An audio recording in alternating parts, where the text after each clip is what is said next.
Que están invitados, nuestros tres invitados que nos van a dar charlas ahora, el doctor Ilizaliturri de México, Víctor Ilizaliturri. Él es el jefe del Departamento de Reconstrucción Articular de miembro inferior en el Instituto Nacional de Ortopedia en México, hospital donde también nos formamos junto con la doctora Gantier.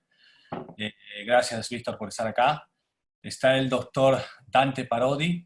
Él hace exclusivamente cirugía de cadera en Santiago de Chile, es el jefe del servicio de su hospital, con una gran experiencia operando 7, 12 cadáveres a la semana. Estuvimos con él hace muy poco tiempo y realmente es un lujo verlo operar, así que gracias, Dante, por estar con nosotros desde Santiago. Al doctor Carlos Guanche desde California, con una gran experiencia en cirugía de cadera, y además en cirugía extraarticular de la cadera. Así que, doctor Guanche, es un placer y un honor tenerlo acá, junto a nosotros dos panelistas más, así que vamos a aprender seguramente mucho de ustedes. Con esa invitación y agradeciendo a todos los otros panelistas de varios países, está toda Latinoamérica prácticamente aquí, el doctor Navarrete, el doctor Mérida, el doctor Suárez, en fin, el doctor Flores de Argentina y nuestros invitados nacionales. Empezamos, por favor, la reunión. Voy a pedirle al doctor Víctor Ilizaliturri si nos puede compartir la pantalla para poder empezar, si es tan amable. Perfecto. Bueno, pues antes de iniciar, quiero felicitarlos, Paul y Amara, por organizar esto. La verdad es que pues es de mucho provecho para todos y creo que en esta situación donde todos estamos encerrados, nos da la oportunidad de continuar con algo de educación médica. Entonces, nuevamente un agradecimiento y bienvenidos todos. Hoy me ha pedido que platique con ustedes de el tratamiento del pinzamiento del tipo pincer y la forma en la que nosotros lo hacemos. Simplemente para recordar, el pinzamiento, la forma más sencilla para tratar artroscópicamente es cuando es un pinzamiento focal anterior. Probablemente alguien que no tenga tanta experiencia o que está iniciando su experiencia en cirugía artroscópica, sean los casos más ideales en cuanto a este tipo de deformidad. Para tratarlos ya con más experiencia se pueden tratar pinzamientos un poco más complejos, más globales. Recordamos el pinzamiento tipo pincer es aquel que está producido principalmente por el acetábulo y en el momento en que la cabeza del fémur gira en flexión, existe un contacto entre el borde acetábulo y la unión de la cabeza y el cuello. En estas imágenes de Michael Lunick podemos ver aquí la zona de pinzamiento en el borde anterior acetabular y la zona de contacto en la unión cabeza-cuello. Esta fue la forma en la que inicialmente el grupo de Suiza propuso el tratamiento, en el que básicamente se identifica la deformidad, como lo ven aquí con este crossover. Se hacía el desprendimiento labral, la remodelación del pinzamiento y la reinserción labral con anclajes. Desde hace mucho, más de 15 años, se adoptó este tipo de procedimiento con la técnica artroscópica. Nosotros lo hemos hecho siempre cúbito lateral, utilizamos tracción y no tracción. La exposición la obtenemos con una combinación de capsulotomías y movilización transoperatoria para poder observar la zona de pinzamiento. Ya más recientemente dejamos de separar el labrum, eso lo vamos a ver. Y hacemos siempre una evaluación dinámica para ver qué se descomprimió la zona. Al igual que en la técnica abierta, lo que hacemos es identificar tanto en las imágenes preoperatorias como en las imágenes transoperatorias la zona del pinzamiento. Y este es un video de cómo hacíamos la técnica tradicional, justo como lo vieron en el ejemplo abierto, donde desprendíamos el labrum, limpiábamos bien el borde acetabular para ver la porción que íbamos a resecar y entonces medíamos en base a nuestra planificación lo que íbamos a quitar y desde dentro de la articulación quitábamos el cartílago y posteriormente reducíamos hasta ese nivel el borde acetabular para después fijar este labrum con anclajes. Esta técnica era muy buena si el labrum era de un buen tamaño y como lo están viendo en el video, más o menos cada 4 milímetros o cada 5 milímetros se coloca un anclaje para lograr el sellado y después retiramos la tracción y vemos que el sello labral está restituido y procedemos a la evaluación dinámica. Cuando se trata de un labrum que no es tan ideal, como lo ven en este ejemplo, pues en realidad el hacer esta técnica puede comprometer el tamaño del labrum que dejamos, porque al desprenderlo justo de su inserción, si el labrum es pequeño, como lo están viendo en este video, nos puede quedar muy poco tejido para reinsertar. Y entonces, en estos casos, quizá al tratar de hacer una sutura translabral, lo podamos romper y entonces le tenemos que dar la vuelta. El ancla se tiene que colocar muy cerca del borde y como ven, el tejido que queda no es lo ideal. También nos podemos enfrentar a otra situación donde la unión condrolabral ya está rota. Entonces, cuando la encontramos ya rota, lo que hacemos es, pues, prácticamente terminar la ruptura y trabajar a través de esta ruptura. En este ejemplo están viendo la colocación de anclas sin nudos, que realmente esto pues no tiene que ver más que con la preferencia del cirujano.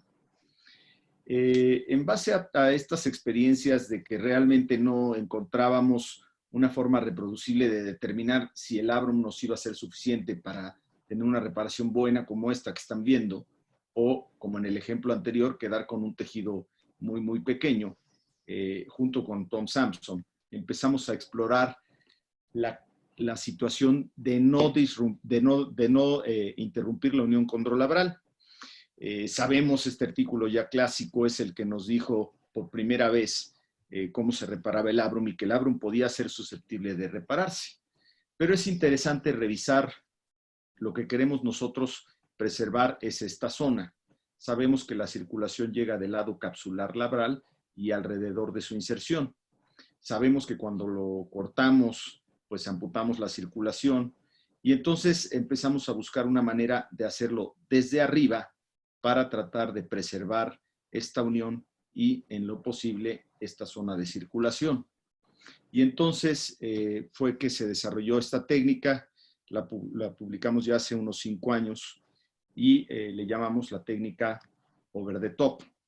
Y en esa técnica lo que hacemos es, a través de una elevación capsular sin desprender la unión condrolabral, se hace la resección del pincer desde arriba. La gran mayoría de los casos es posible hacerlos así.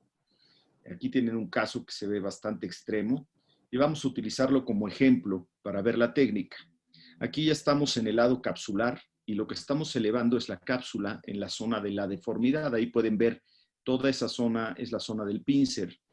Estamos limpiando literalmente de tejido para poder desde arriba, con la visión over the top, empezar a resecar toda esa zona de sobrecobertura. Como ven, lo que se está exponiendo ahí es el cartílago, ya no es el labrum, es la zona de la unión del cartílago con el hueso. Una vez que se termina, muchas veces queda este flap gigante de tejido articular y labrum. Y lo que hacemos es fijarlo.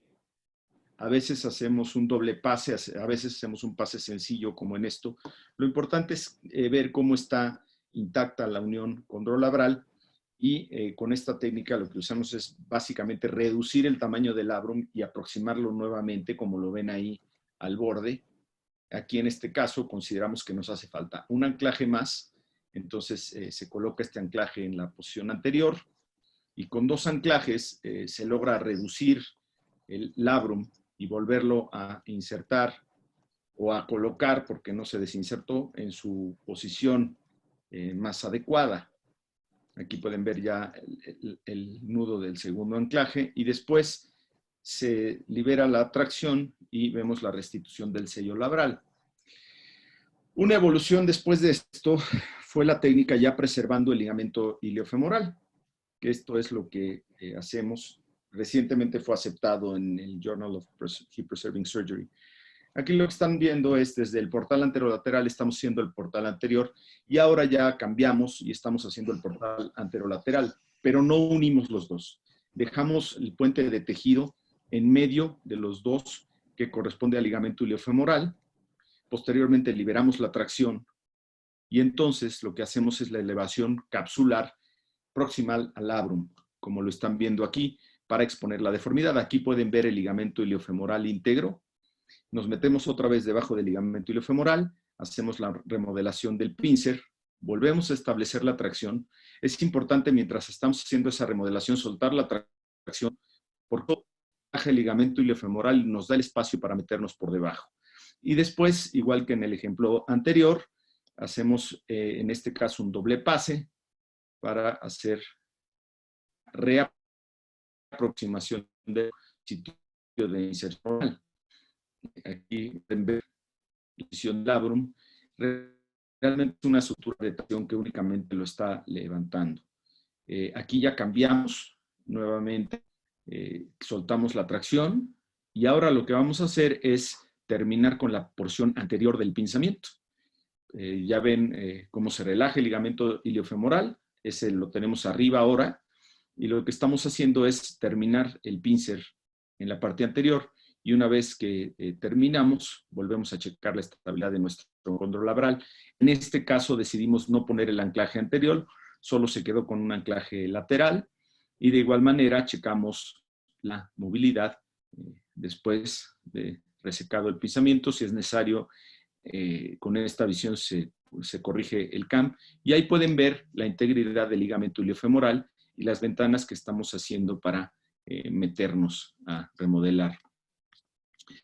En síntesis, pues el pinzamiento anterior es susceptible de tratamiento con cirugía artroscópica. De hecho, podríamos decir que ahora con tanta experiencia mundial es incluso de rutina. Con más experiencia se pueden tratar casos más complejos, de pinzamientos más globales o incluso pinzamientos posteriores. Ojo, sin insuficiencia de la pared anterior, porque si ocurre eso, estamos hablando de un acetábulo retroverso y lo que se necesita es una osteotomía periacetabular reversa. La capsulotomía es un recurso bien importante para la exposición. Hay casos que definitivamente necesitan una capsulotomía extensa. Probablemente si operamos a un paciente masculino, grande, musculoso, que no tiene mucha laxitud, la capsulotomía sea incluso benéfica para él. Pero en caso de una paciente mujer joven, laxa, bailarina, gimnasta, etcétera, pues esos son casos donde obligadamente se tiene que respetar el ligamento iliofemoral o repararlo después de haberlo resecado para obtener acceso. La realidad es que cuando es posible, es mejor preservarlo, porque pues es una de las restricciones de tejido blando normales para la estabilidad de la cadera, y es mejor tenerlo. Insisto, hay casos en los que puede ser necesario liberarlo cuando son caderas muy, muy apretadas y muy constreñidas, pero cuando es posible es mejor respetarlo. Muchas gracias. Tenemos tiempo, así que adelante. Doctora Mara, ¿está por ahí para que...? Sí, por favor. Bueno, relacionado con esto, decidí colocar un ejemplo de un pinzamiento subespinal que no lo tratamos en la charla, pero pues también es interesante. ¿Sí se ve la pantalla? Sí. Bueno, este es un caso de un paciente que operamos en el 2015, había sido manejado con rehabilitación, un paciente deportista, jugador de rugby, había jugado también fútbol, soccer, prácticamente toda su vida, desde los 5 o 6 años, participaba en actividades deportivas pues de más o menos alto nivel.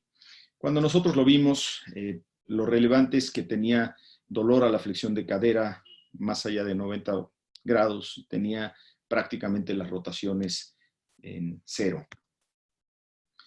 Esta es la radiografía AP de pelvis que vimos cuando lo vimos la primera vez en consulta. Y aquí pueden ver que el paciente, tiene esta imagen con esta imagen acá y tenemos esta imagen. Esto es la espina ilíaca anteroinferior. Comúnmente en estos pacientes que son atletas desde muy niños, ellos, si uno les interroga específicamente, sí recuerdan de haber tenido lesiones inguinales que incluso pudieron haberlos obligado a guardar algún reposo durante su actividad deportiva en la infancia. Era el caso de este paciente, lo había tenido de los dos lados, pero del lado derecho era realmente una espina muy, muy grande. Se le hizo una tomografía y aquí pueden ver interesante cómo se ve una espina anteroinferior muy, muy prominente que baja por debajo del nivel de la articulación. Y vean este cráter donde probablemente ocurría el contacto. Aquí pueden ver lo grande que era y nuevamente la zona del contacto a ese nivel. Y aquí la pueden ver en otra proyección. Decidimos tratarlo de forma endoscópica. Esta es la entrada. Aquí estamos entrando en aire. Siempre hacemos una entrada en aire para evitar que se nos llene de sangre. Y posteriormente inflamos ya con el fluido. Aquí pueden ver cómo vemos que el labrum se encuentra bastante respetado, lo que nos indica que el pinzamiento es mucho más extraarticular, dado por la espina. Aquí cambiamos para ver la parte lateral. Estamos viendo desde el portal anterior hacia el lateral. Aquí podemos ver la integridad del labrum lateral, la cápsula muy, muy inflamada. Todo eso es tejido sinovial inflamatorio. Estamos prácticamente liberando el labrum de todo ese tejido inflamatorio. Y vean esa zona roja, enrojecida aquí. Esa es la zona que está haciendo contacto. Entonces, en este caso hay que hacer una liberación mucho más medial para encontrar la espina. También, como veíamos en la tomografía, la espina estaba un tanto separada del borde, no estaba justamente sobre el borde del hueso. Aquí la están viendo como la estamos literalmente pelando ahí del tejido. Y lo que se ve atrás es el psoas. Y aquí pueden ver en la imagen de la fluoroscopía donde estamos, es una gran espina anteroinferior, creo que es la más grande que he visto. Y aquí pueden ver cómo ya estábamos forzando mucho el instrumento, estábamos palanqueando mucho, entonces hicimos un portal accesorio un poco más medial y continuamos despegando el tejido en la parte posterior. Aquí tienen ya prácticamente la mitad de la resección y continuamos despegando y llegar hasta la parte de atrás. Aquí pueden ver ya cómo se ve completamente expuesta y finalizando la descompresión y después la movilización para ver que no hay nada que siga chocando. Esa es la imagen en la fluoros postoperatoria. Aquí tenemos las radiografías postoperatorias y esta es la tomografía postoperatoria en la cual vemos una pequeñita espícula ahí. La verdad es que no nos preocupa mucho. Aquí pueden ver las diferentes proyecciones de la tomografía. Este paciente ya tiene 5 años de operado y la verdad es que ha evolucionado muy bien. La otra cadera, aunque siempre le insistimos en que probablemente requiera cirugía, la verdad es que no le ha molestado y en este momento está conforme con ese resultado. No sé, esta es la conclusión ya de las dos presentaciones. Muchas gracias. Bien, muchas gracias. Me quiero sumar a las felicitaciones y al agradecimiento de Víctor. Creo que estas ideas son geniales, sobre todo en estos tiempos que tenemos que cuidarnos. Entrando al tema, me pidieron que hablara del manejo del CAM. Lo primero que quiero decir es que esta es una división súper arbitraria y muy artificial, ¿ah? Porque la verdad es que ya sea la deformidad CAM en este caso o el pincer, son deformidades mixtas y que son conflictos dinámicos. Nosotros cuando lo separamos en CAM y Pincer es por nuestra incapacidad de poder entender el problema en un todo. Pero ustedes tienen acá como una deformidad importante en la unión de la cabeza con el cuello, va creando y se asocia a tipos de patrones específicos en la articulación. Ahora, cuando nos enfrentamos a este CAM o a este Pincer artificialmente separado, todos los cirujanos queremos el mismo objetivo, que es tratar de preservar la articulación, porque habitualmente se trata de pacientes jóvenes. ¿Podremos prevenir la artrosis? Yo creo que no. Yo creo que lo que hacemos es estabilizarla y muchas veces ralentizar su progresión. Pero definitivamente tenemos que explicarle a los pacientes que no los vamos a mejorar, que les vamos a aliviar los síntomas y les vamos a dejar una cadera más útil, menos dolorosa, más funcional. Y ahí uno aprende a reconocer los patrones de daño que mostraba Víctor en cuando hay pincer, labrum pequeño, cuando hay roturas intrasustancia, ¿no es cierto? O cuando tenemos, como el caso abajo, grandes labrum que están asociados a pacientes más bien displásicos. Tal como mostraba Víctor, y yo creo que es importante repetirlo en este caso, hemos tenido una evolución en cuanto al manejo de la cápsula. Inicialmente hacíamos una capsulotomía externa, extensa, la hacíamos con shaver muchas veces, y eso nos permitía grandes visiones y una exposición muy grande. A medida que fuimos evolucionando, empezamos a unir los portales, y hoy Amara y Paul estuvieron conmigo, los portales la verdad es que son pequeños y apenas nos permiten introducir nuestros instrumentos, lo que hace que la visión que tenemos hoy no sea la misma que teníamos antes, es un poco más difícil. Cuando ya estamos adentro de la articulación, aprovechamos obviamente de revisar cuáles son los daños intraarticulares que ha provocado el CAM y también por fuera. Muchas veces nos encontramos con este tipo de lesión en pacientes muy jóvenes, cuando está esta delaminación, este desprendimiento del labrum, que es una lesión tipo Conan 1. Nosotros presentamos en el ICHA en París un tratamiento que eran perforaciones retrógradas, que la verdad es que después salió publicado en la revista, en el JBJS, y para tratar estas lesiones que se asocian al CAM y que son muy difíciles, porque ese cartílago que parece ser vital está desprendido. Por lo tanto, algo tenemos que hacer. La gracia o la base de este tratamiento corresponde a hacer estas perforaciones subcondrales para permitir que se llene de sangre y entren células pluripotenciales que hay en esta zona, ¿no es cierto? Se forme un coágulo y la misma cabeza luego la trate de pegar. Los trabajos que ha mostrado Martin Beck clínicamente muestran que esto resulta, y es lo que nosotros hacemos. Otra alternativa para manejo del cartílago son las perforaciones o las microfracturas transcartílago, que desde mi punto de vista modesto no me parecen una buena indicación en el tipo 1, porque estamos rompiendo un sello que está intacto y vamos a permitir, creo yo, más fácilmente que el líquido penetre ahí a que las células salgan desde el subcondral y fijen ese flap. Distinto es el caso acá abajo, una tipo 3, en que claramente tenemos una lesión mucho más importante y ese sello ya está perdido.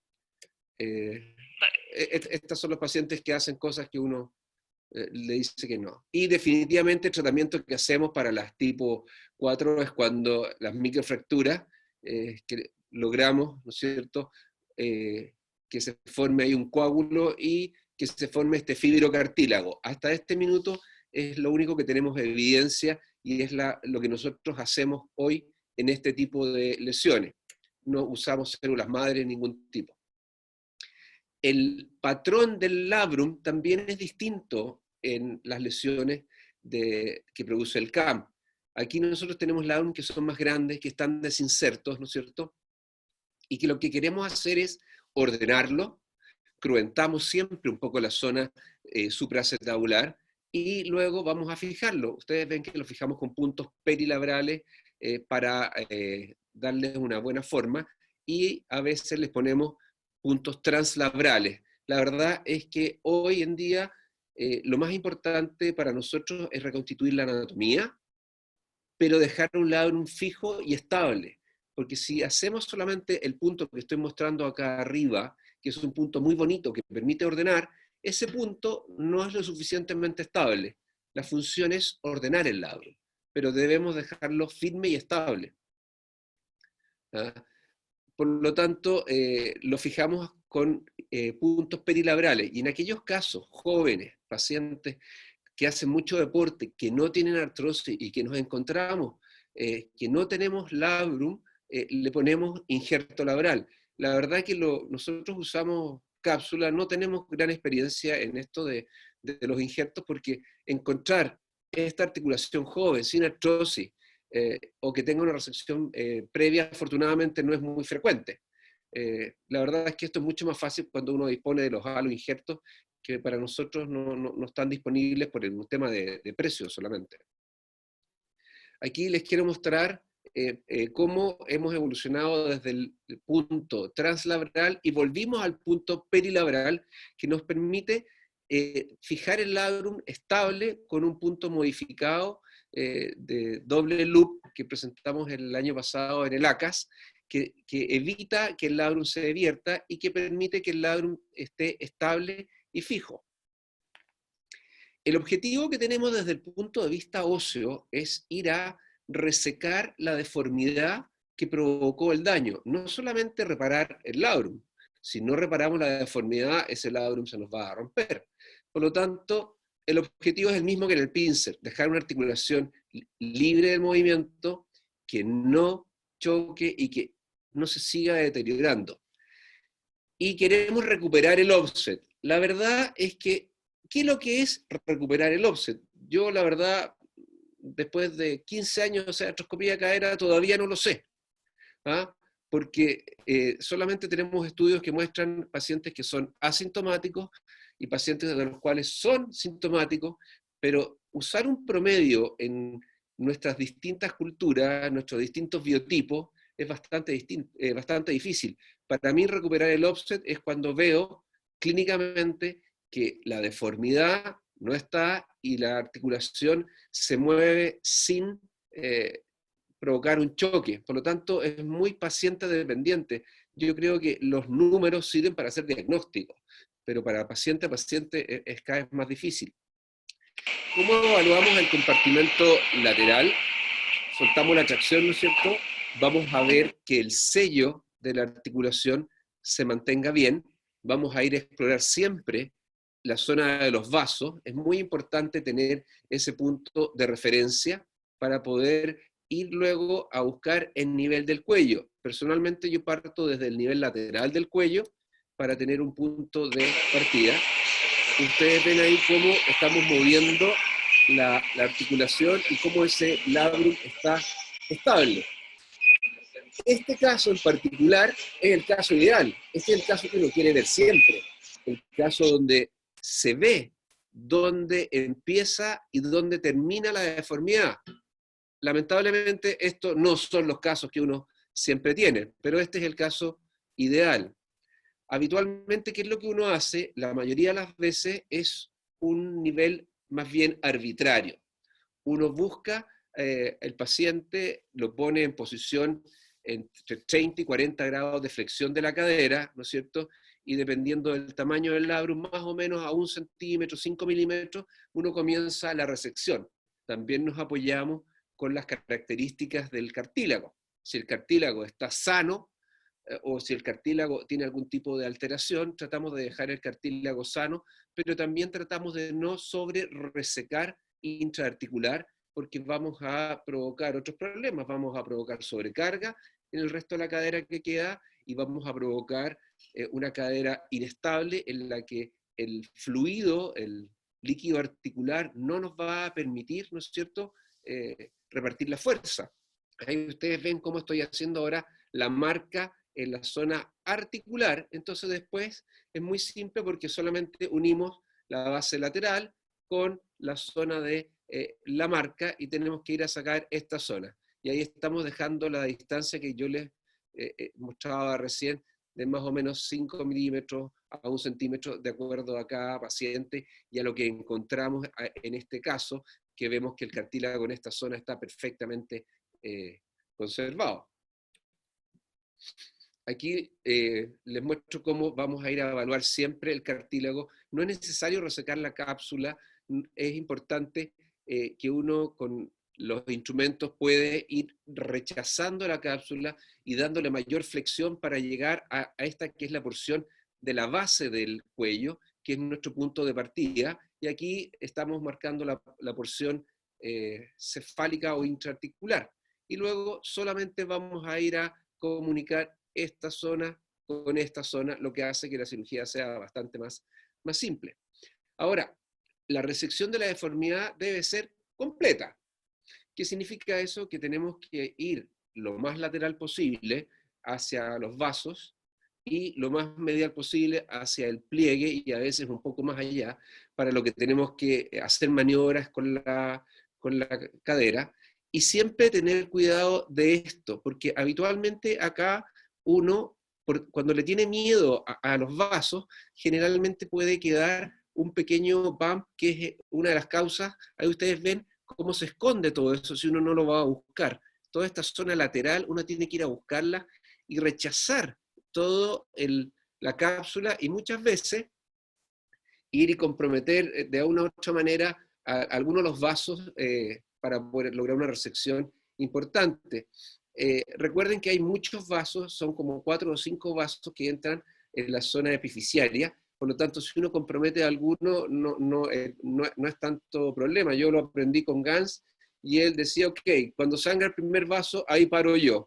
Y es lo que hacemos, si ustedes se fijan aquí abajo, dejamos sangrando el primer vaso, y hasta ahí llega nuestra resección. A ese vaso yo le llamo el vaso centinela, porque al igual que en todas las películas, es el primero que cae en cualquier tipo de ataque.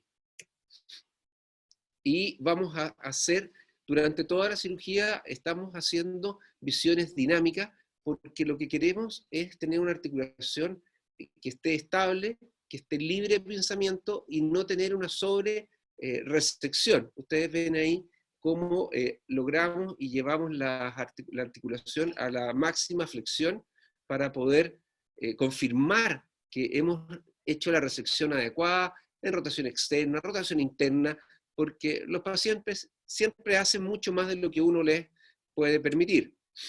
Y bueno, los modelos van cambiando con el tiempo, y las cosas que hace 10 años atrás eran el gold standard, hoy han cambiado un poco. Por ejemplo, aquí ustedes tienen una artroscopía en la que está libre de pinzamiento y que la resección era tremenda. Esta resección obviamente no provoca pinzamiento, pero provoca una inestabilidad sumamente importante, y sabemos hoy que ir a tratar de hacer esta resección, nos va a provocar inestabilidad, sobrecarga, y probablemente esta articulación no se va a ver tan bien o tan beneficiada como antes. Por lo tanto, si seguimos dejando la articulación libre de pinzamiento, no hacemos una amplia resección, sino que la hacemos completa, y ya no usamos el control radioscópico para ver esto, porque muchas veces uno se engaña, porque la pelvis o se pone retroversa por la tracción, o se pone anteversa al hacer una flexión de la cadera, y no sabemos lo que se está sobreproyectando. Y es mucho más importante, creo, ir a hacer una visión directa, dirigida hacia el lugar donde uno va a estar resecando la articulación. Por lo tanto, este es nuestro objetivo hoy, el ir a hacer una resección en la que no haya golpe, pero sí haya una contención, en la que veamos cómo el labrum todavía contiene al cuello y no hay una separación, sino que hay un sello articular adecuado, y que obtengamos en el escáner, ¿no es cierto?, de control, una offset más armónico. Hoy tampoco hacemos escáner de control, porque creo que tenemos responsabilidades con los pacientes, y hacer un escáner postoperatorio a un paciente es solamente una cosa desde el punto de vista académica. Ya pasamos por eso, sabemos lo que tenemos que hacer y creo que no debemos seguirlos irradiando por una cosa netamente académica. A propósito de que los modelos cambian, al principio siempre propusimos y propugnamos de que había que esperar varios meses de evolución para ver si este bump iba a provocar o no iba a provocar problemas, sobre todo los pacientes jóvenes, los pacientes con epifisiolisis, en los que eran capaces de remodelar, pero la experiencia hoy nos muestra que no son capaces de remodelar lo suficiente. Y aquí yo les muestro un paciente mío operado a las 4 semanas de evolución de comienzo del dolor de una epifisiolisis leve, en la que se le hizo la fijación, y a las 6 semanas de esa fijación le hicimos una artroscopía, y ustedes ven cómo este paciente con 13 años de edad y apenas 10 semanas de evolución de la lesión, tiene una importante lesión intraarticular. Por lo tanto, aquí el modelo cambia y el modelo es que debemos ser más agresivos y hacerlos más precoces. Ustedes ven acá que en realidad lo que hacemos nosotros en estos casos no es resecar una deformidad. Lo que estamos haciendo es compensar la deformidad, porque el problema es que la cabeza se fue hacia atrás. ¿Para qué? Para lo mismo que hemos tratado de hacer todo este rato, que es evitar el pinzamiento. En resumen, ¿qué es lo que queremos hacer? Corregir la deformidad, reparar los daños, mantener una articulación estable, a pesar de que a veces, ¿no es cierto?, puede ser un poco inestable, y ser realistas con las cosas que uno pretende hacer. Yo no puedo pretender subirme al slackline como mi hijo, que ya no sabe qué hacer en la cuarentena, pero lo tengo listo para trabajar en las esquinas, ¿ah? Y ser realistas con las cosas que pueden hacer los pacientes y lo que uno le ofrece a los pacientes. Porque lo más difícil finalmente es cumplir con las expectativas y con las cosas que quieren hacer los pacientes. Muchas gracias por la atención.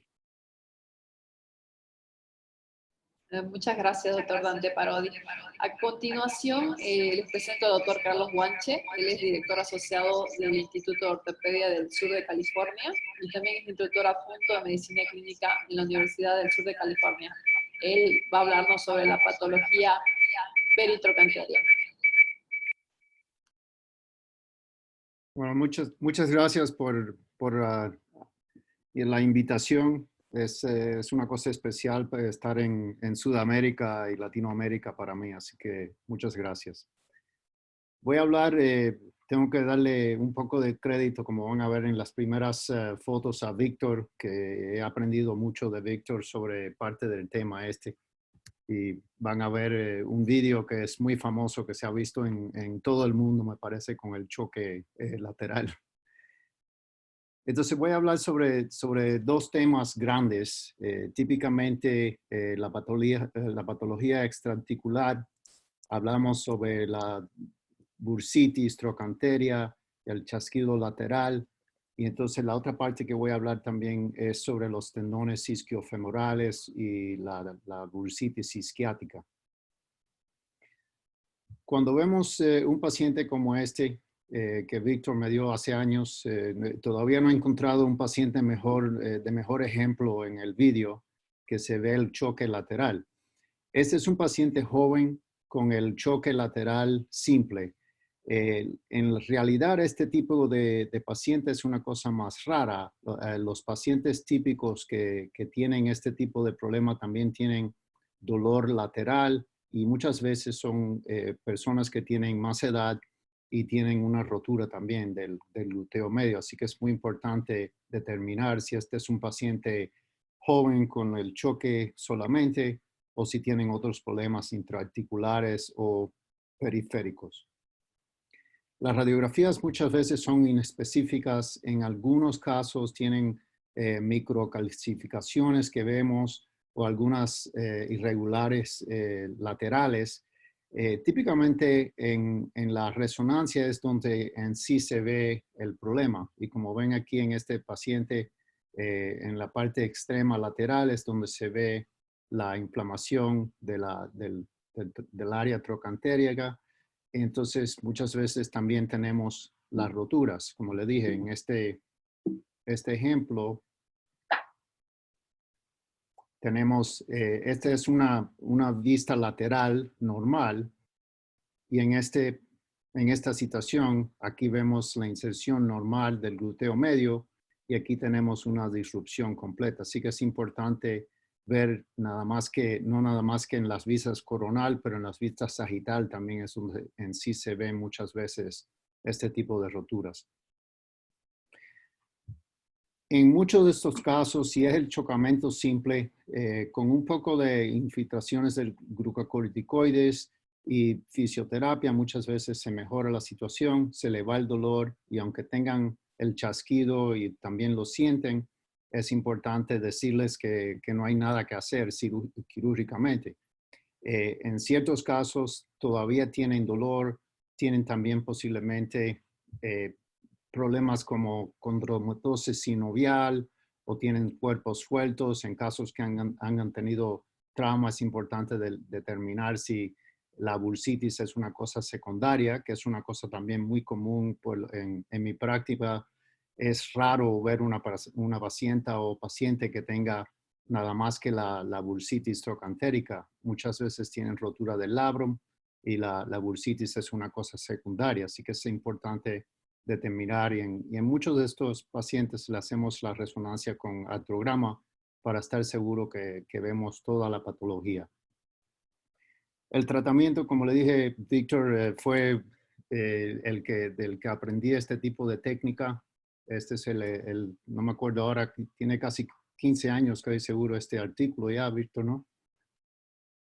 Y típicamente lo que hacemos es, usando diferentes técnicas. Le voy a enseñar un video.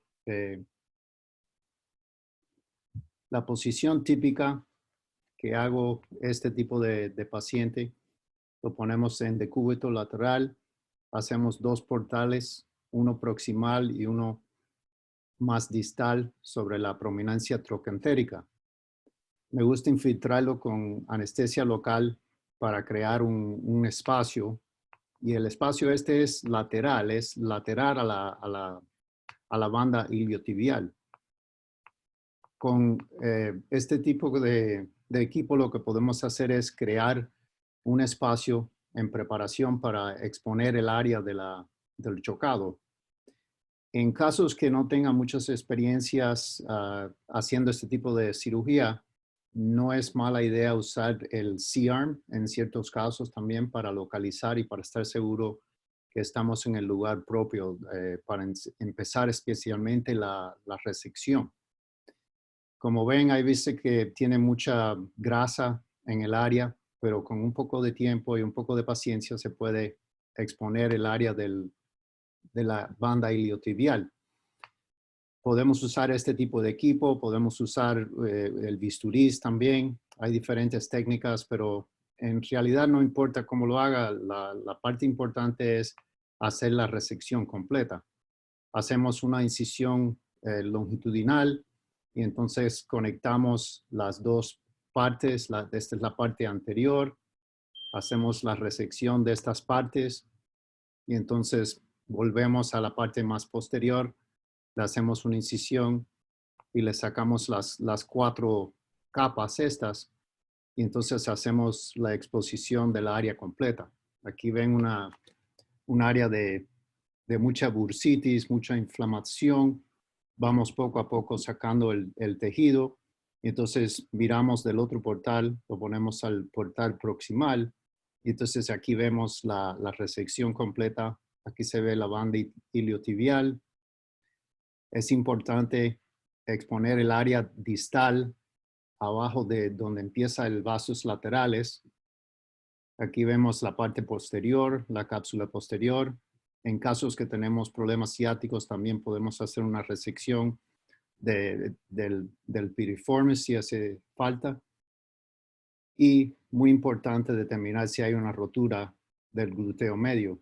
Aquí vemos, estamos trabajando distal, y en la vista final, aquí vemos la prominencia del trochantérico, y entonces el glúteo medio aquí sin problema.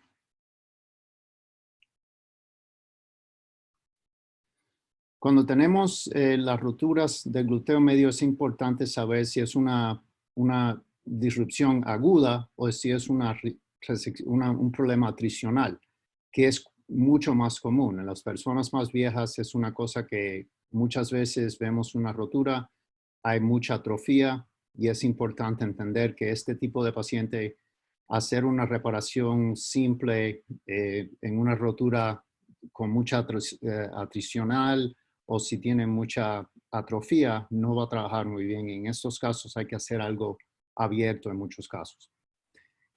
El tipo de rotura, típicamente la rotura es aquí, es más distal y más anterior.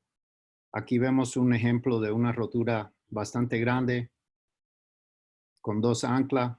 Podemos hacer una resección de la bursa, prepararla como un manguito rotador y hacer la reparación. Aquí tienen un ejemplo. También usamos, en vez de usar el Bovie de Hook, estoy usando este que es más grande. Es un poquitico más eficiente y podemos hacer una resección más rápida. Cuando empezamos a entrar aquí en la bursa, se ven los niveles de diferentes tejidos de la bursitis y aquí estamos viendo ya la rotura. Y esto es una rotura bastante grande y con bastante bursitis y mucha inflamación, también muchas áreas de calcificación que se ven en esta área. Hacemos la resección de la bursa y como ven, esto es diferente de la que le enseñé hace 5 minutos. Teníamos mucho más bursitis. Y entonces cuando movilizamos los tejidos, entonces la resección y la reparación es como un manguito rotador. Podemos usar anclas típicos, hacemos la preparación, pasamos las suturas y depende del cirujano si quiere usar anclas con nudos o sin nudos. En este caso usamos anclas sin nudos y podemos hacer una reparación muy predictible.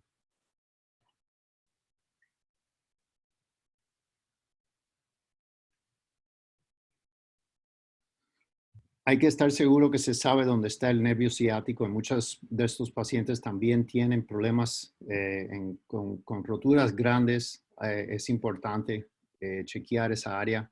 El problema clínico del chocado en muchos de esos pacientes viejos es más posterior. Así que la resección de la banda iliotibial ha de ser la parte posterior. El tercio posterior es el área donde hay que enfocar y hacer la resección y la preparación de estos pacientes. Y estar seguro que utilizamos todos los penetradores porque también puede haber mucha sangre si no se hace propiamente. Moviéndonos al área de los tendones isquiotibiales, el área típica donde tenemos el problema es la banda lateral. El tendón común con el bíceps y semitendinosis es el área que típicamente tenemos la disrupción, especialmente en los pacientes crónicos. El área del semimembranoso, aquí más distal, típicamente no tiene mucha patología. Aquí vemos en el MRI, una de las cosas que han de hacer es regularmente tratar de ver esta anatomía para entender cómo es que viene el nervio ciático, que lo vemos aquí, y la banda conjunta. Y aquí ven en el cadáver también la proximidad, nada más que tenemos como posiblemente 2 centímetros a lo más, y típicamente el nervio está como 1 centímetro más profundo que la prominancia de la isquial. Le voy a enseñar un ejemplo de múltiples tipos de pacientes que tienen problemas con el área isquiotibial. Esta es una persona que se había caído, 32 años, una fisioterapista. Aquí ven los portales típicos. En muchos casos también hacemos un portal aquí más proximal. Toda esta área se puede hacer un portal si nos hace falta. En los casos crónicos tenemos la superficie del área está intacto y se puede ver la anatomía muy bien. Aquí tenemos en una persona en la parte izquierda, aquí vemos la disrupción y aquí vemos el nervio, pero cuando empezamos a ver este tipo de cirugía, se ve el nervio y se parece que es el nervio ciático, pero en realidad es el nervio posterior cutáneo. El nervio ciático está más posterior o más profundo. Así que es importante delinear la anatomía antes de que nos comitemos a hacer la reparación. En casos que tenemos el cubierto del tendón está intacto, podemos hacer la incisión o con la navaja o vamos a ver otro tipo de técnica. Pero como ven aquí, cuando se abre el sheath, se puede ver el tejido que está disruptado y si lo ponen de lado se parece a un manguito rotador. Así que de esta parte en adelante se parece una reparación del manguito. Cuando tenemos una disrupción aguda, como tenemos en la persona esta de 32 años, se parece diferente a la patología. Aquí vemos la abulsión de los tendones, aquí tienen uno y el otro está aquí atrás. Y entonces tenemos que movilizarlos independientemente, así que es diferente. En este caso, aquí tenemos una persona que es un corredor, mucho dolor sobre múltiples años. Cuando hacemos la incisión en el área, aquí vemos la patología crónica, que también se parece a un manguito rotador. Y entonces es importante delinear la patología completa y la prominencia completa. Aquí ven toda la inflamación que hay en el área donde tenemos la disrupción. Y también importante delinear dónde está el nervio. Eso es lo primero que hago en estos casos. Lo más importante es encontrar el nervio primero para saber exactamente dónde está, para cuando pongamos suturas como estamos haciendo aquí, no tenemos un problema con el nervio ciático. Podemos hacer este tipo de reparación muchas veces con un ancla o dos anclas, depende del tipo de disrupción. Aquí, como ven, estoy usando un ancla y lo que quiero enseñar aquí es la proximidad. Aquí tienen el nervio posterior, el nervio ciático y estamos trabajando al lado del nervio. Así que es muy importante saber 100% del tiempo exactamente dónde tenemos el nervio ciático para poder protegerlo durante el caso. En resumen, hay múltiples áreas con patología que podemos delinear endoscópicamente. Muchas se pueden tratar endoscópicamente. Es importante estudiar la anatomía, especialmente empezando con resonancias, especialmente para la parte posterior, para entender esto más. Yo todavía no entiendo completamente el área, pero con un poco de práctica se puede hacer mucho más. Y también es importante practicar en el laboratorio, hacer este tipo de conferencias para aprender de unos y otros. Gracias. Muchas gracias, doctor Carlos. Ahora vamos a abrir el segmento de preguntas. Esta pregunta inicial va para los tres. En relación al pinzamiento femoroaxetabular, es importante el estudio radiográfico y por lo tanto mi pregunta es, ¿cuál es su protocolo de imágenes para esto? Y si es suficiente los estudios radiográficos para ya indicar una cirugía.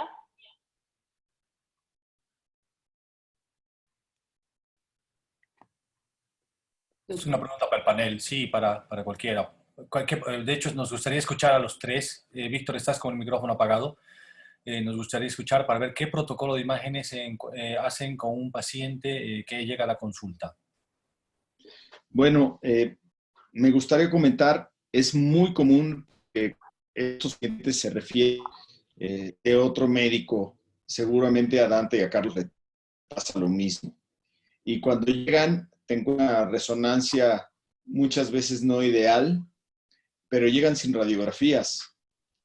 Y creo que lo más importante es tener una buena P de pelvis que esté bien tomada, que esté bien centrada, y alguna proyección lateral, dependiendo de la experiencia que tenga su servicio de radiología. Nosotros acostumbramos a tomar la radiografía de rana, la posición de Lowenstein, y también pedimos el falso perfil y cuando es necesario una cross table. De ahí, dependiendo de lo que tenga el paciente, por ejemplo, un caso común y corriente de pinzamiento, sí seguimos haciendo artorresonancias porque nos interesa mucho ver el labrum. Pero si se trata de una deformidad más compleja, como el del pinzamiento subespinal, pedimos una buena tomografía. Ok, doctor Guanche, Dante. Lo más importante, como dijo Víctor, muchas veces en California hay muchas resonancias y todo el mundo es dueño de una resonancia. Entonces vemos unos estudios muy pobres. Casi seguro que por lo menos 50%, posiblemente más de los pacientes, no han tenido radiografías, aunque eso es para mí la clave en cómo tratar este tipo de paciente. Y muchas veces tenemos que discutir con el paciente porque nos dicen, no, ya yo tengo la resonancia, ¿por qué te hace falta radiografías? Y es muy importante ver eso primero. Por cierto que a mí, si me dan la opción de tener una radiografía o una resonancia en un paciente con Pincer o con CAM, prefiero tener la radiografía porque yo sé exactamente cómo se va a aparecer el MRI basado en la radiografía. La radiografía típica mía son, como Víctor dice, no tengo todas esas imágenes. Siempre una AP pelvis es la clave. Alguna forma lateral. Nosotros usamos la vista Dunn y el perfil falso también es muy importante, especialmente como Víctor enseñó ese paciente con la prominencia subespinal. Me parece que esa es la mejor vista. Si podemos hacerle la resonancia, hago un alto resonancia porque tenemos, el MRI que tenemos nosotros es de 1.5 Tesla. Y si hay acceso a un Tesla de 3, es posible que no haga falta la resonancia, la alto resonancia, pero por ahora hago alto resonancia en casi todos. Ok, Dante. Yo estoy de acuerdo con Carlos y con Víctor. La radiografía es lejos lo más importante. Les hago una radiografía de pelvis AP, como dijo Víctor, bien centrada, bien tomada, y la complemento con una Lowenstein en 40 grados en lugar del DAN, porque nuestra prevalencia de displasia es importante. Entonces aprovecho de ver la deformidad y si es que el paciente es displásico, ya estoy viendo si tiene algún tipo de opción de una osteotomía pericetabular. En cuanto a la resonancia, yo siempre se las hago porque la prevalencia del pinzamiento es muy grande. Entonces, muchas veces nos toca ver pacientes que tienen pinzamiento, pero que vienen con una lesión asociada, por ejemplo, un trotador que viene con una fractura por estrés, que en la radiografía uno ve el pinzamiento, pero no ves la fractura por estrés. Entonces, para mí esas son las dos imágenes más importantes. Ahora, la resonancia que nosotros hacemos es una resonancia simple, de cadera, eso sí, una resonancia de 1.5 Tesla, pero con una bobina especial para pelvis, para cadera. Y esa nos permite ver las lesiones del labrum en manos entrenadas de radiólogos y especialmente en los ojos entrenados de los propios traumatólogos. Yo creo que es súper importante que nosotros seamos los que evaluemos las imágenes de acuerdo a la sintomatología del paciente. Muy bien. Amara, si me permites una consulta para Víctor y una segunda pregunta. Víctor, la artroresonancia, yo recuerdo cuando éramos residentes las hacíamos de manera directa. ¿Cómo es tu protocolo para la artroresonancia ahora? Esa es una pregunta. Y para el panel, acomodando el tema de la parte radiológica, la parte clínica, una maniobra importante para Pincer, la más importante que tú consideres Víctor, para el doctor Guanche, la más importante para glúteo medio clínica, porque la clínica sabemos que es absolutamente importante, y para Dante, la maniobra más importante para ti en CAM. Eso, por favor, si pueden ayudarnos. Bueno, en cuanto a las artroresonancias, y qué bueno que lo mencionas, para nosotros es muy importante. Nosotros hacemos la infiltración del medio de contraste, mi servicio en persona, y la hacemos guiada con ultrasonido.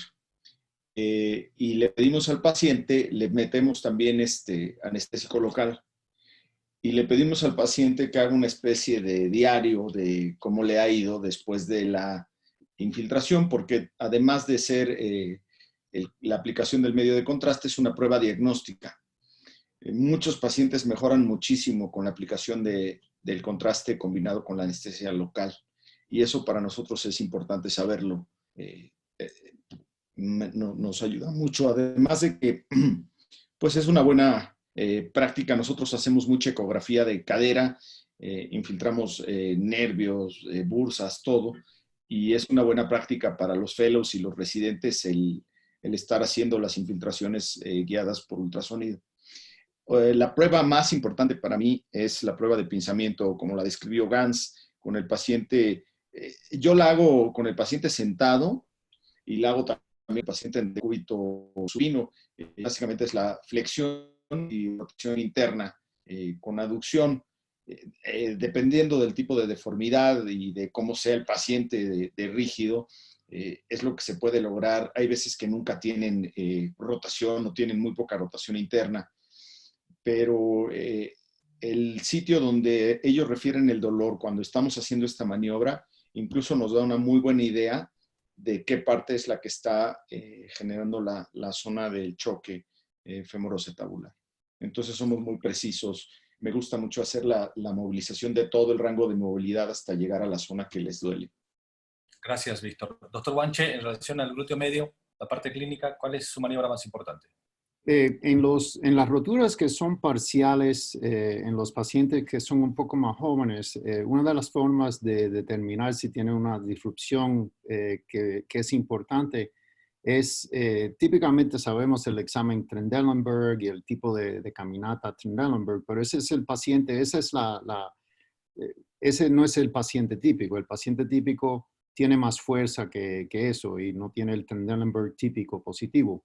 Lo que me gusta hacer es que se paren en la pierna con el problema y determinar si pueden pararse en esa pierna cómodamente. Y si pueden pararse cómodamente, también le doy un stress y veo si se caen y si no pueden controlar. Esa es una de las formas de saber si tienes una disrupción que es significativa, que tengas que hacer algo clínicamente cuando le hagan la cirugía. También uso el ultrasonido mucho en la oficina también, como Víctor, y me gusta ver típicamente la cosa bonita con eso es típicamente los pacientes nada más que tienen síntomas en un lado, así que podemos hacerle el ultrasonido en el lado normal, aprender exactamente cómo se parece en ese lado normal y entonces ver el otro lado y ver si hay una disrupción y una diferencia. Gracias. Dante, una maniobra clínica importante para ti. Te hemos visto en la consulta y a ver si nos puedes transmitir eso. La verdad es que un solo examen no creo que exista, pero el bump, la deformidad ósea no duele. Lo que duele es la rotura del labrum. Por lo tanto, para mí lo más importante es la historia del paciente. Cuando yo converso con el paciente y él me dice que le duele cuando entra o sale del auto, cuando está sentado y se para mí ese paciente es mucho más candidato a tener una lesión del labrum producto de un bump al paciente que cuando caminando le duele, paciente joven que camina y le duele, para mí ese paciente es más candidato a que sea portador de una displasia. Y dentro del test clínico, lo que yo te puedo decir es que lo que puedo saber es si le duele o no le duele en la maniobra del pinzamiento el labrum, pero no sé si estoy frente a una rotura del labrum producto de una lesión de un bump, o estoy frente a una lesión del labrum producto de una lesión de una displasia. Ok, gracias. Doctora Gantier. Ok, Si me para permite todos llamar a también. una pregunta para el panel. Sí, Carlos. Doctor Víctor, doctor Dante, doctor Guanche, una de las cosas más difíciles para los cirujanos de artroscopía de cadera es el abordaje ya intraquirúrgico del pincer, si es que ya lo encuentras como tal, y el CAM. Me refiero a que si ustedes van a fresar primero en la zona donde más piensan que está afectando la biomecánica de la cadera y después regularizan, o al revés, primero empiezan desde afuera y después terminan en la lesión.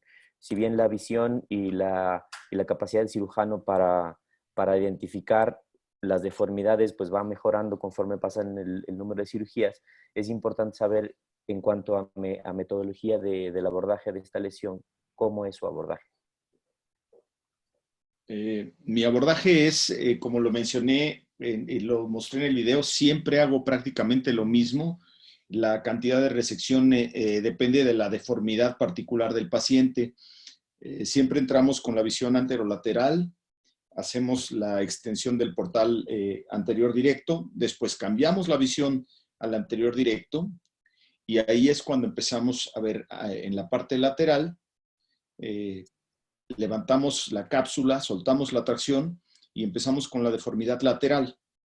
Una vez que terminamos la deformidad lateral, evaluamos si necesita poner un anclaje o no, lo hacemos y luego volvemos a cambiar y terminamos en la parte anterior. Si es un pincer global, hay veces que no alcanzamos desde el anterolateral hasta atrás. Entonces, se puede establecer un portal posterolateral y terminar la resección más posterior incluso. Hemos hecho resecciones prácticamente de toda la circunferencia. Como decía, estas son un poquito más complejas, a veces se necesita hacer este portal extra, pero en general es nuestro protocolo y siempre vamos avanzando y vamos viendo qué tanta movilidad y si hay o no todavía el conflicto, ¿no? Para todos los panelistas, una El pregunta. doctor Dante que nos diga más o menos del abordaje de la deformidad tipo CAM, que si bien es la que más se relaciona con artrosis, hay algunos cirujanos que le ponen más atención en esa deformidad que incluso en la de pincer, que, bueno, de acuerdo a los estudios se relaciona menos con la evolución artrosis que el CAM. Bueno, en el pincer hago prácticamente lo mismo que Víctor.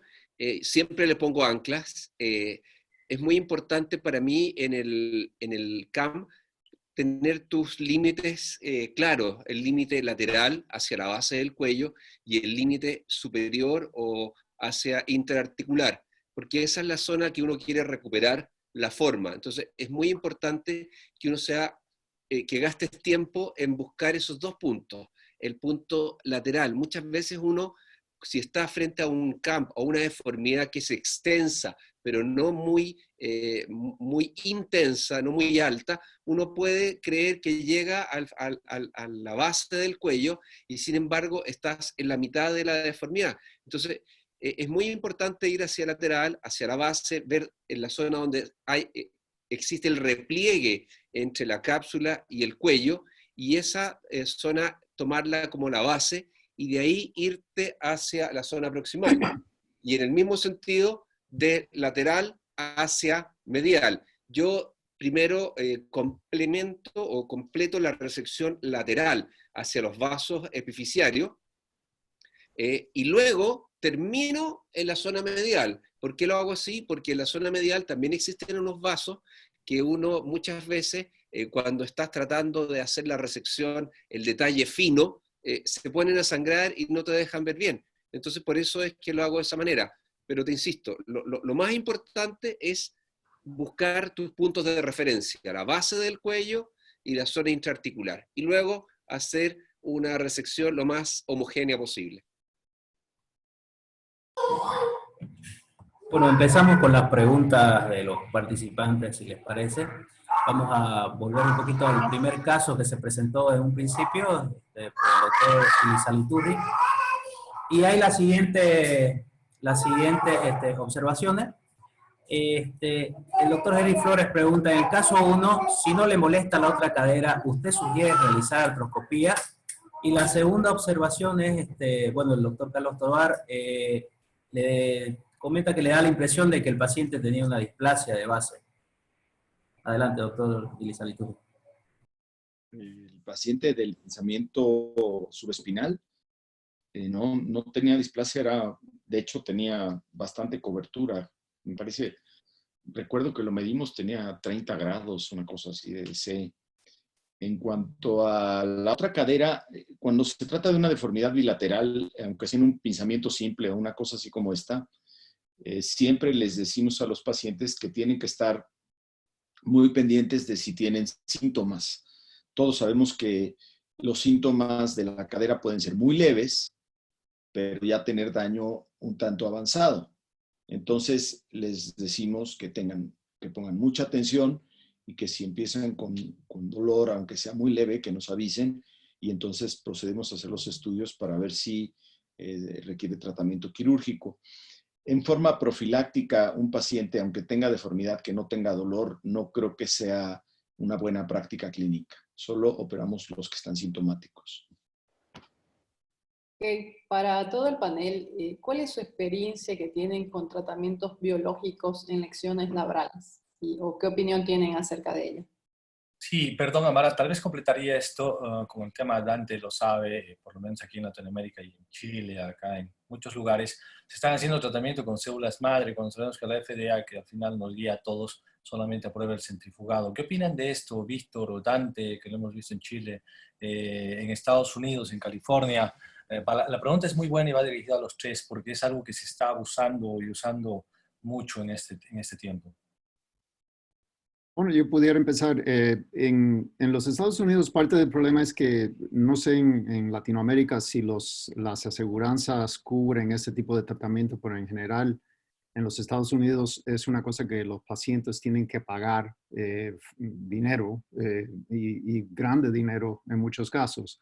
El PRP lo usamos en casos en que pacientes tengan posiblemente problemas más bien musculares, pero me parece que en estudios, por lo menos en los Estados Unidos con PRP, no ha habido ningún estudio que ha enseñado que el tipo de tratamiento con PRP ha sido efectivo en tratar los síntomas de síntomas labrales o roturas labrales.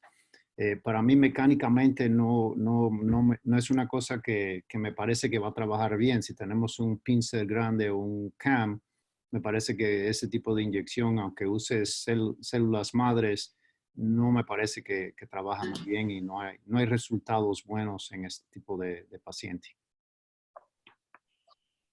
Doctor Guanche, le hago una consulta.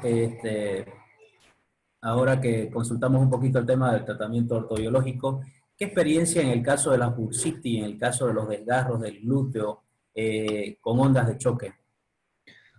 En los pacientes, me parece que el tratamiento con células madres o con PRP para roturas parciales musculares, posiblemente para la bursitis, me parece que sí trabaja más, es más predictable que le va a tener mejoranza el paciente.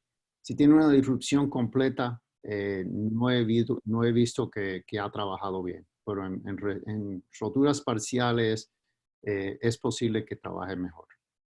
Gracias. Dante, estábamos pendientes de tu respuesta en relación a este tema de células madre, biológicos.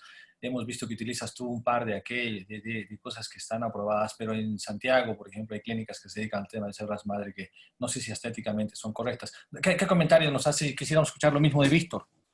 A ver, desde el punto de vista de los biológicos, células madres yo no ocupo porque no hay evidencia suficiente en ninguna parte del mundo de qué son, cuántas cultivas, cómo las induces, cómo logras hacer que esas células se transformen en cartílago. Hoy no son la respuesta, hoy yo no las uso. Lo que yo uso son PRP como Carlos.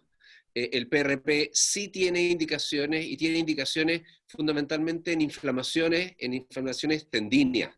Y yo a los pacientes, cuando les hago artroscopía, les pongo PRP en la mayoría de los casos, cuando lo uso, no lo estoy usando pensando en que me van a ayudar a reconstituir el labrum, ni que me van a ayudar a reconstituir el cartílago. Lo estoy usando porque quiero que me ayuden a disminuir su proceso inflamatorio y que su rehabilitación sea un poco menos dolorosa. Esa es la finalidad del PRP.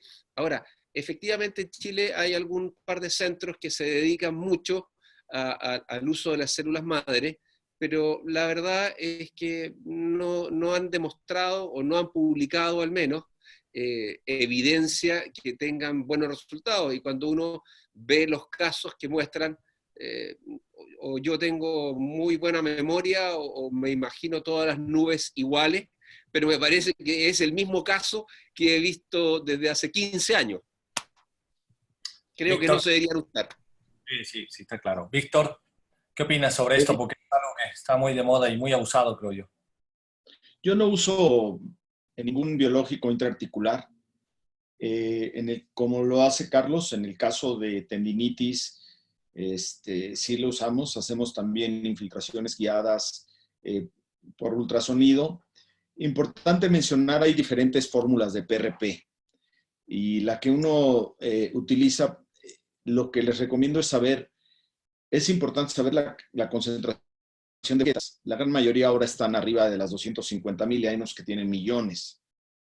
Y que uno se encuentra con cierta frecuencia. Si tú me haces ponerle un número, yo creo que es cercano al 10% de los casos en los que uno encuentra algún tipo de calcificación. Y yo dejaría completamente afuera el tema de los desprendimientos por displasia, que para mí los manejo de otra manera. No uso rayos porque mi conducta con respecto al pincer particularmente ha cambiado mucho en los últimos años, en los últimos 5, 7 años. Yo era inicialmente del que tomaba la radiografía y le medía todos los ángulos posibles por todos los sectores y le restringía y le resecaba y llevaba la cadera a una cadera normal. Hoy que tengo muchas más caderas operadas, no les podría decir a ustedes qué es lo que es una cadera normal, ni cuáles son los grados de una cadera normal, ni cuántos grados de pincer son los que puedo aceptar o no. Por lo tanto, la radiografía me ayuda mucho, sobre todo en la sobrecobertura y en las coxas profundas. Yo no estoy diciendo que no, pero creo que la resección del pincer, más que radioscópica, es un poco a la medida de lo que uno va encontrando, y yo me apoyo por la visión intraarticular, es decir, reseco, como dice Víctor, over the top, el hueso, hasta que llego a la capa del cartílago, e intraarticularmente voy controlando cuánto estoy resecando, porque la verdad es que, les insisto, esto es una cosa dinámica, entonces entenderla y separarla en partes estáticas me parece que es muy, muy truculento del punto de vista nuestro, y es por eso que no uso la radiografía, porque a veces 5 milímetros que yo corrijo en una radiografía y que lo puedo ver en la radioscopía, puede que la pelvis se me haya rotado y no esté viendo el punto que yo creo que estoy viendo. ¿Ah? Tal vez si hiciéramos algún tipo de asistencia 3D o realidad virtual, eso podría ser mucho más útil. Tampoco uso la radioscopía porque me estoy irradiando yo, estoy irradiando al paciente, y creo que no supera a la impresión y a la visualización directa del problema. Uno en la radiografía lo que entiende y lo que tiene es una visión indirecta de lo que está pasando, pero cuando tú tienes la visión directa y haces que el paciente, puedes movilizar la cadera, la puedes traccionar, la puedes flexionar, vas a ver dónde está el conflicto y ahí vas a ir a resecar en ese lugar el conflicto. No sé si queda claro. Absolutamente. Doctor Guanche, ¿te hago una opinión sobre esto? Sí, me parece que en los últimos años, igual que Dante, yo uso la radiografía mucho menos y es más bien una cosa dinámica. Y es importante saber que todo el paciente es diferente. Un ángulo de 40 grados en uno es más importante mantenerlo que resectar uno con 25 grados, así que varía mucho. Una de las cosas con las reconstrucciones, yo no hago mucho en los pacientes que hacen falta una reconstrucción. Me parece que son los pacientes que han fallado una artroscopía primaria. Aunque tengan muchos de estos pacientes tienen muchas calcificaciones y le hacemos la resección y como Dante dice, hay veces que no tenemos la sutileza que nos hace falta para preservar todo el labrum, pero me parece que muchos pacientes acaban funcionando muy bien sin hacerle una reconstrucción del labro en muchos casos. Si fallan este primario, esta artroscopía primaria, es cuando hago una reconstrucción. Gracias, doctor. Víctor, ¿tienes algunas preguntas, creo, por allá? Sí, una pregunta acerca de las complicaciones que, bueno, es la pregunta que siempre se hace actualmente para todos los artroscopistas de cadera. Para todos los panelistas, ¿qué experiencia, o mejor dicho, qué opinión tiene cada uno de ustedes sobre el síndrome compartimental abdominal? Yo lo he visto afortunadamente en la literatura. Nunca he tenido un síndrome comportamental abdominal, pero creo que hay algunos datos de alarma que tienes que tener cuando estás haciendo la cirugía artroscópica. Primero, pues siempre tienes que estar por lo menos cada 15 minutos viendo que alguien toque el abdomen. Ahora hacemos los procedimientos mucho más rápido que antes. Para mí es difícil ahora estar más de una hora y eso parto en una cirugía artroscópica de cadera. Pero es importante estar en los procedimientos teniendo cuidado de no utilizar demasiado tiempo de tracción. Hay que tener cuidado, sobre todo si hacen trauma. Y ojo, la gran mayoría de las lesiones que podemos tratar secundarias a trauma son luxaciones. Y de estas, la gran mayoría son luxaciones posteriores. En este caso es difícil que el agua se vaya al compartimiento intrapélvico, porque la comunicación no existe. Generalmente se rompe la pared posterior y lo que haces es fijar fragmentos de la pared posterior y sacar fragmentos de adentro. Cuando se trata de una fractura acetabular central y que lo que estás haciendo es sacar fragmentos, ahí sí es peligroso porque una fractura central sí puede comunicar hacia el interior de la pelvis. Y entonces sí estás bombeando agua. Si se trata de un caso de trauma que les piden que saquen fragmentos y ese es el problema, hay que esperar, yo diría que unas 2 o 3 semanas, a que esa comunicación pues se selle y hacer una cirugía rápida y expedita. Si el paciente tiene pinzamiento o tiene cualquier otra cosa, lo importante es quitar los fragmentos. Entrar, sacarlos lo más rápido que se pueda y dejarlo para cuidar la articulación. Si hay alguna otra cosa que hacer, esperar un poco más de tiempo. Muy bien. Doctor Navarrete. Una pregunta final, sí, para el doctor Víctor y para el doctor Dante en cuanto a este escenario que a veces se puede presentar. Entran en un paciente joven sin artrosis con el fin de resecar un pinzamiento femoroacetabular y se encuentran con un labrum que no es reparable. ¿Qué conducta toman? Y para el doctor Guanche yo quería preguntarle, ¿cuál usted considera que es el paciente ideal para operar y hacer una reparación del glúteo medio? Si bien, bueno, no hay en la realidad pacientes ideales, pero usted, ¿cuáles piensa que son los pacientes que van a mejorar mucho con esa cirugía de reparación y que no tienen que continuar en fisioterapia y haciéndose aporte biológico o ondas de choque, etcétera?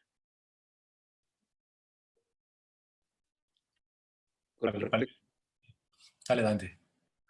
Con respecto a la pregunta del paciente joven con un labrum irreparable, la verdad es que eso yo lo he visto solo una vez en un paciente que era un paciente que hacía rodeo, que tenía una articulación sumamente adecuada, un cartílago muy limpio, muy sano, y que tenía un labrum que estaba completamente destrozado, que no había, la verdad, posibilidad de repararlo, y en él lo que hice fue ponerle un injerto, y el injerto que yo usé en ese caso, que fue el que les mostré en la presentación, fue un injerto de cápsula. Usé la cápsula articular como injerto.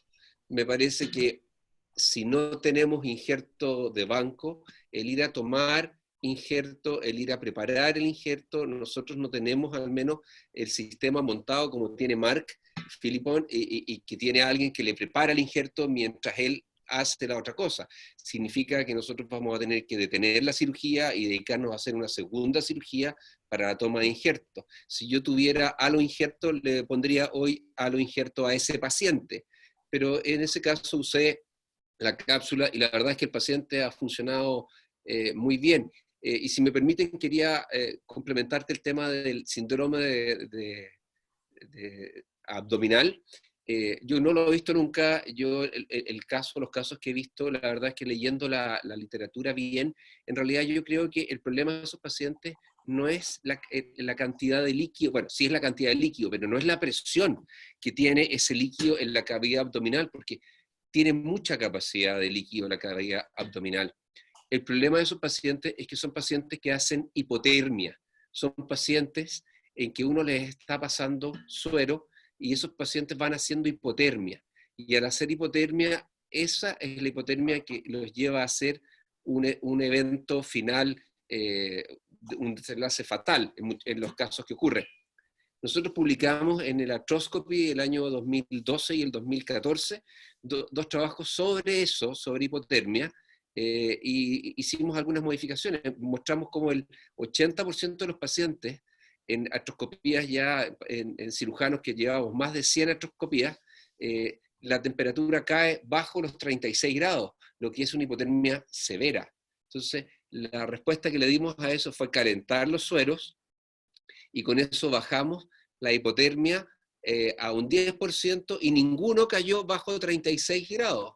Entonces es un cuidado que es muy importante, sobre todo que cada vez más operamos pacientes que son más viejos. Sobre todo, Carlos lo debe ver en pacientes con lesiones del glúteo, con lesiones de ciático, son pacientes de 60, 65 años, entonces estamos con poblaciones que están más de riesgo para tener problemas cardíacos, sobre todo con el tema de la hipotermia. Muy bien. Doctora Mara, ¿alguna pregunta más? Una pregunta para el panel. ¿Ustedes creen que hay algún riesgo en la evolución del paciente con esas lesiones iatrogénicas que a veces se causan dentro de cirugía a nivel condral? Hace unos años, creo que fue en París, en la ISHA, presenté un estudio donde en 100 pacientes hicimos una identificación de todas las lesiones que habíamos producido, entrando, o sea, primero entrábamos y hacíamos una exploración de todo y registrábamos si habíamos producido lesiones. Y después hacíamos la cirugía y terminando de hacer la cirugía, volvíamos a hacer la revisión de todo y volvíamos a registrar si habían lesiones.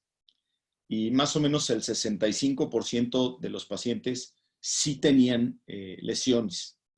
Luego las clasificamos en lesiones que eran producidas por la aguja, que eran nada más como una rayita, o lesiones que eran como una trough, como es que en inglés es trough, pero... Una biopsia. Como una biopsia. Y únicamente el 8% eran lesiones de este tipo. Después seguimos a esos pacientes por me parece que 2 años, y buscamos si había alguna diferencia entre el tipo de lesiones y cómo iban clínicamente. Y la verdad es que no encontramos que las lesiones registradas, producidas por nosotros, tuvieran una representación clínica importante. La realidad es que pues eran lesiones relativamente benignas, pero sí se puede definitivamente producir lesiones graves, sobre todo cuando uno forza su entrada y se hace de manera no gentil. Es muy difícil no dejar una pequeña rayita o un puntito o una pequeña descarapelada de la cabeza. Hay veces que las lesiones son muy complejas y el espacio no es tanto. hay que cuidar y evitarlas al máximo, utilizar buenos equipos. Cada vez los equipos de tecnología moderna tienen más protección para el cartílago, pero pues se puede hacer de manera segura si estas lesiones que producimos son así. Pero hay que evitar hacer biopsias completas con hueso y cartílago, ¿no? Dante, ¿qué podrías decirnos sobre esto? Porque obviamente está relacionado también al expertise, ya con la cantidad de cirugías que hacen todos ustedes, te hemos visto a ti, una gran cantidad. Está relacionado al expertise. ¿Qué nos puedes decir sobre esto? Bueno, yo creo que como todo en la medicina, lo primero que uno tiene que tratar de hacer es no provocar más daño. Sin duda que las lesiones que nosotros causamos van a provocar algún daño en esa articulación. No tengo duda. Lo que pasa es que muchas veces somos complacientes con nosotros mismos. Y cuando hacemos una rayita, depende de quién esté operando. Si está operando el cirujano del lado, es un surco. Si lo hace uno, es una rayita. Entonces, o si el del lado saca una biopsia, en realidad lo que uno hace es una pequeña perforación. Entonces, yo creo que tenemos que ser sumamente críticos y muy cuidadosos, porque todas las lesiones, de alguna u otra manera, van a ir a provocar daños en las capas del cartílago y van a provocar, pueden provocar que el suero se infiltre por ahí, que el líquido sinovial vaya a desprender. Así que yo la verdad es que soy bien crítico y trato, como dice Víctor, de provocar la menor cantidad de lesiones asociadas. O sea, el paciente ya tiene suficientes problemas para que nosotros le creemos problemas y evidentemente que esto va disminuyendo con el número de cirugías, pero no se acaba, créanme, no importa cuántas uno haya hecho siempre, en la semana que acaba de pasar hemos hecho más de algún daño. Así es. Doctor Guanche. Sí. No, a mí también tenemos mucho cuidado, pero como Víctor ha visto en su estudio, que para mí, yo siempre se lo digo a los fellows que trabajan conmigo, que hay que tener cuidado y una rayita es diferente que una biopsia. Así que especialmente cuando los fellows están empezando a hacer el portar, esa es la cosa la parte más importante y más crítica para evitar problemas. Tratamos de hacer lo menos daño posible, pero como Dante dice, me parece que siempre hay algún tipo de problema con ese tipo de trauma. Una de las cosas que también quería hablar es sobre el compartimiento abdominal. Yo he tenido un caso en un paciente que tenía una disrupción isquiotibial y me asustó. La persona acabó bien, pero no nos dimos cuenta que tenía una extravasación, y aunque la cirugía fue como 45 minutos, una hora, cuando estaba en posición prona, y entonces cuando la movimos para supina, para hacer la extubación, tenía el abdomen que se parecía que estaba 9 meses embarazada. Y entonces nos asustó, le chequeamos los pulsos, le pusimos un FOL, le hicimos diuréticos con Lasix, y acabó en 24 horas, se le pasó todos los síntomas que tenía, pero es una cosa que también puede pasar. Una de las cosas, como Dante dice, la temperatura es muy importante. Después de eso, estamos seguros siempre que yo cada 15 o 20 minutos, cuando estoy haciendo este tipo de cirugía, que el anestesiólogo me diga qué temperatura está el paciente. Si empieza a bajar la temperatura, ese es uno de los síntomas posiblemente de extravasación intraabdominal. Así que es muy importante estar chequeando eso. Muchas gracias. Creo que estamos ya en hora, Mara. ¿Tienes alguna otra pregunta? Estás sin voz, estás sin volumen. Estás sin volumen, Amara. Sí, para el doctor Guanche, disculpe, ¿cuál es el paciente ideal para hacer una reparación del glúteo medio? ¿Y cuál es su manejo postoperatorio? ¿Cuándo puede el paciente regresar al deporte? El paciente ideal, típicamente es raro que tenga un paciente menos de 50, 55 años que tenga una disrupción completa que en sí haga falta arreglarlo. Los pacientes típicos que salen mejor son los pacientes que tenían un poco de síntomas y se cayeron y tuvieron una avulsión un poco más aguda, sin ningún tipo de atrofía. Si tienen atrofía, esos pacientes típicamente no salen bien. Muchas veces hay que hacerle una revisión abierta, posiblemente hacer una transferencia del glúteo máximo. Típicamente, si le hago la cirugía endoscópica, como vieron en el video, lo que yo le digo es que puedan poner yo no le pongo ningún tipo de brace. Lo que le digo es que usen muletas por 4 semanas, el pie es flat foot, sin rotación, sin extensión, y por 4 semanas. Yo típicamente no les empiezo terapia hasta las 4 semanas. En 3 meses es cuando les digo que pueden empezar a hacer cosas más agresivas, empezar a correr poco a poco, 6 meses antes que puedan volver a todos los deportes de rotación y alto impacto. Gracias. Una última pregunta para los tres. ¿Usan ácido tranexámico y después de la cirugía, en la cirugía y en relación al sangrado, en relación hay artículos que dicen que se puede perder desde 700 cc hasta 1 litro una artroscopía de cadera? ¿Qué opinan sobre esto? ¿Y en el postoperatorio los anticoagulan profilácticamente para el panel?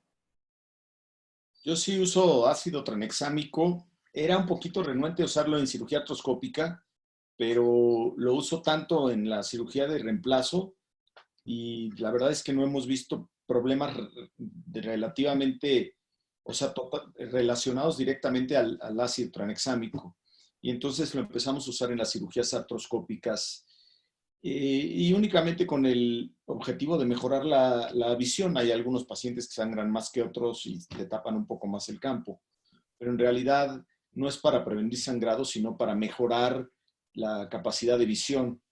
Los anticoagulantes, si el paciente viaja de fuera a la Ciudad de México, se opera y tiene que viajar a su lugar de origen, siempre utilizamos anticoagulantes. Ahora estamos utilizando el Xarelto. Antes utilizábamos la enoxaparina. Pero ahora con estos preferimos mandarles vía oral. Se los mandamos 5 días. Pero en los pacientes que viven aquí en la Ciudad de México, no, a menos que sean pacientes que tienen alto riesgo, mujeres jóvenes fumadoras que están tomando pastillas anticonceptivas. Ellas siempre hay que hacerles la profilaxis, por ejemplo, ¿no? Gracias. Carlos. Sí, yo uso el ácido mucho, como Víctor. Empecé usándolo en los procedimientos abiertos y he visto qué bien trabaja. Y entonces lo que nosotros estamos estudiándolo en el centro de nosotros, en manguito rotador también, porque hemos visto una diferencia, especialmente en los pacientes más viejos, donde tenemos problemas que tienen un poco de hipertensión, y entonces es más difícil controlar el sangramiento. Lo que hemos visto preliminariamente es que es una diferencia grande en la visualización. Y entonces por eso he empezado a usarlo por ejemplo, en muchos de los CAMs más viejos, los hombres más grandes, más gruesos, siempre tienen mucha más inflamación, y lo he empezado a usar casi rutinamente en esos pacientes, y me parece que he visto una diferencia en la visualización. No tengo que tener la presión tan alta en la bomba de la artroscopía, así que me ayuda mucho. Y sobre los coágulos, yo más o menos lo que Víctor hace, si el paciente está viajando, típicamente lo pongo en algo, la aspirina es lo que uso yo rutinamente, o si tienen alto riesgo, pero no es una cosa que uso rutinamente. Ande. Yo no uso ácido tranexámico ni en las cirugías abiertas, ni tampoco en las artroscopías. En las artroscopías lo que hago es, en las primeras 2 bolsas de Ringer, les pongo una ampolla de epinefrina y manejo presiones de 35, 40 milímetros a flujos de 0,7 litros por minuto. O sea, la verdad es que flujo muy bajo. Y con respecto a la anticoagulación, yo jamás les daba anticoagulación a los pacientes. Nunca he tenido ningún evento de trombosis en pacientes por artroscopía, pero desde hace 3 o 4 meses existe una norma en la clínica donde trabajo en que todos los pacientes sometidos a cirugía de cadera, y eso incluye artroscopía, debo dejarles anticoagulante. Así que hoy les estoy dejando anticoagulante por necesidad. ¿Y qué es lo que le ponen? Yo les dejo Pradaxa, es un anticoagulante oral. Yo he tenido una trombosis, una paciente que viajó de la Ciudad de México, mujer joven, tomaba anticonceptivos, y cuando regresó a su lugar de origen, como a los 7 días me llamó y le mandé a hacer un Doppler y tenía una trombosis. Muy bien. No sé si hay alguna pregunta más, Amara, por el tema del tiempo, para ir terminando y no abusar del tiempo de los invitados. Si tienes alguna pregunta importante. Agradecemos mucho su participación. Ok, doctor Víctor Elizalde, doctor Carlos Guanche, Dante, un amigo nuestro, los amigos, los tres, les agradecemos mucho por haber estado con nosotros. Realmente ha sido importante y maravilloso escucharlos. Así que gracias, ojalá podamos vernos cuando pase este evento epidémico ahora y ya por poder compartir en persona todos estos conocimientos. Muchas gracias a todos y a los participantes. Gracias. Gracias a ustedes. Gracias. Que estén muy bien. Nos vemos. Chao. Felicidades, Paul y Amara, por la organización. Que estén Gracias. todos muy bien. Gracias. Buenas tardes.